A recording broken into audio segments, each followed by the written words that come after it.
Thank you very much to Dominic Jon for those very helpful, very wise words, but also very challenging words. I will thank you again now as I'll just attempt to respond to both what Father Nkululeko told us this morning and what we've heard from Dominique. Father Nkuleko's stories, about that person coming back to church after such a long time, and also the stories of what can be experienced in the Sesotho-speaking parishes, are really inspiring, and the lessons that we can take from those parishes, I think, are extraordinarily helpful. I was reminded of a story in my own life, one of those moments of conversion.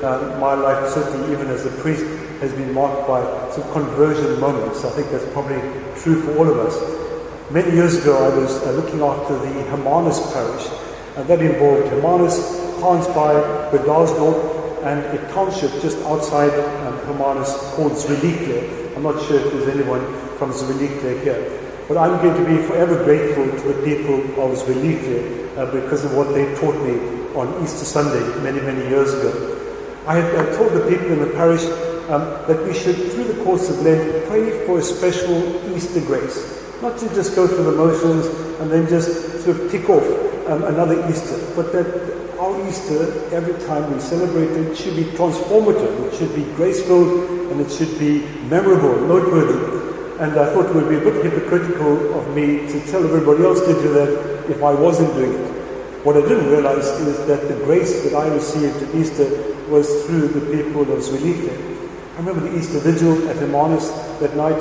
It's quite a busy time for priests. The next morning I had Easter morning Mass in Hermanus again, and then I drove through to Hansby for the Easter Mass there. And I think Father Paul Taylor went to Bedalsdorp for me for Easter that particular year. And then, exhausted, late on that Easter Sunday morning, I made my way to Zwelihle. Thinking these poor people, they're getting the dregs, the leftovers, a really exhausted priest after such a long celebration starting the night before. I was tired, I was late.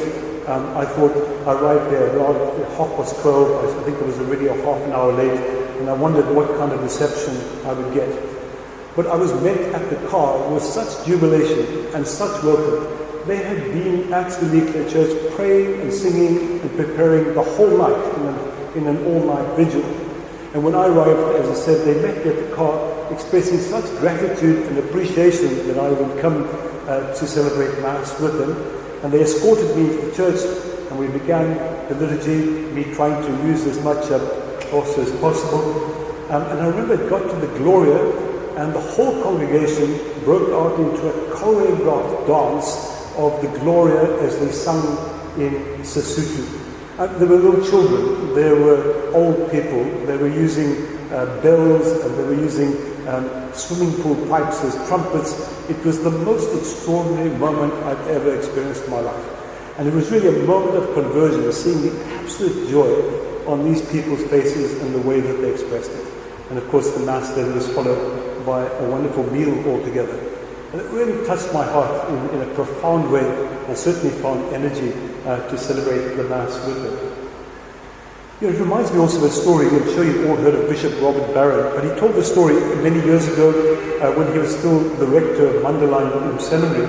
He told the story about, I think it was Cardinal George, who was preaching at the opening Mass for an inter-seminary basketball tournament. And so seminarians from all over the United States, or from a large portion of the United States, got together for this big tournament that would take place over a number of days, and had this opening liturgy or opening Mass. And during his homily, he got these seminarians to turn around and look at each other, to engage with each other. He said, look around, you don't know each other at all, it would seem. You've never met each other before. You've grown up in completely different parts of the country. Yet consider, you already know the most profound, the most important thing about each other. You all have friendship with Christ as the highest priority in your lives. You are all baptized. You all belong to Christ. So beginning a conversation is nothing. You already know the most pivotal, foundational thing about each person around you. You have the wonderful basis for conversation for the beginning of community. Father Nkululeko spoke about using new and creative strategies in our community building and in our evangelization. I love that image that he said about staying in the boat, but maybe trying some fishing from the other side of the boat.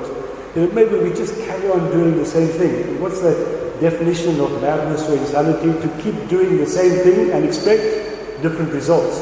Not going to happen.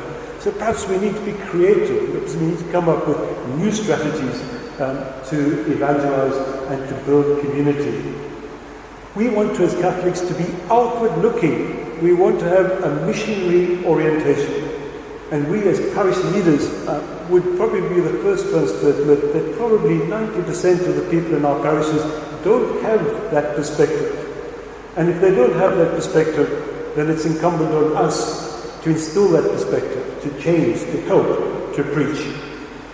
And then that idea of people hanging around after Mass is such an important symbol of community building, of joy, that the joy that's expressed, that people want to spend more time with each other, that they want to be connected to each other, is something that we all should be aiming for in our parishes. Lastly, from Father Nkululeko, renewal starts with me. It starts with us. It starts with our hearts. The Lord needs to renew our hearts first before we can engage in this important mission of engaging others, of communicating with others, of evangelizing others. And if you're anything like me, we have to re-engage over and over again. We can never just sit back and say, that's it, I'm done, I'm ready for the rest of my life to engage in missionary work, to perform this work of the Lord. We need to stay close to the fire ourselves, so that we can then share that warmth and light with others. Remember the old saying, we cannot give to others what we haven't got ourselves. And if we are able very easily to judge that other people haven't got it, then we should perhaps be looking at ourselves and saying, well, have we got it that we can actually share it with others? And then, very big thank you to Dominic Yon again for her presentation. I was reminded just while she was speaking that a few years ago we were in the grip of COVID. It's probably, we dismiss things from our memory quite quickly, but if we spend some time, we would think about what actually happened during that time and what an enormous challenge it was for church. To my mind, youth and young adults carried the Church of Cape Town through the COVID period. They were the first ones to respond. All of us sat back and thought, well, after COVID, this is what we're going to do. Let's just wait and see, and then we can start being church and engaging as church again. But Father Charles Prince, who was responsible for the youth of the Archdiocese at that time, and with people like Dominic and the other people in the youth chaplaincy team, they just took the initiative. They didn't stop. They didn't skip a beat. They were on Zoom. They were having webinars. They were having prayer group meetings. They were having information sessions. And eventually the Archdiocese caught up and started to live stream masses, for example, and have parish meetings online. But it was the youth, it was the young people of the Archdiocese who provided that possibility. When everybody else just felt completely stumped, they took the initiative, they found a way, they were creative. And I wonder if that isn't something that we could tap into, that maybe young people and young adults have ideas and possibilities that they're aware of, that we wouldn't even be able to begin to think about as people with a few more years under the belt, and what richness is lying there that we could just tap into. I was thinking, as leaders, parish leaders, all of us present here, we have a responsibility for our parishes now, but here's the rub. We also have a responsibility for what the parish will look like in 10, 15 years' time. I want to suggest that most of us don't go there. Most of us are just so busy, immersed in the task that we've got now, and we're trying to keep up and trying to respond to the challenges. But we haven't thought actually that how we exercise leadership now is meant to be preparing for engaging with a church of 10, 15, 20 years' time. It shouldn't be that we're in leadership now, we're responsible now, but the next main step is making sure that we've got a little slot in the wall of remembrance or planning our own funerals. It doesn't end us. We've got to be thinking further beyond our generation. What will the church look like? And engaging young adults and young people in our parishes is not just a reluctant, yes, well, of course, they're an important part of the church, and if they're the church of the future, I know Dominic challenged that, but I want to suggest that it can be a strategy for parish renewal and transformation, as Dominic so clearly gave to us. It's part of the topic of this thing. We could actually try something new. We can fish from the other side of the boat by tapping into strategies that young people would just think about naturally and be more creative. There always can be the objection. We've got the experience. We've been doing this for many years. Young people, young adults haven't got that experience. They haven't got the background. Well, we've really seen how they can come up with new ideas that could really enrich us.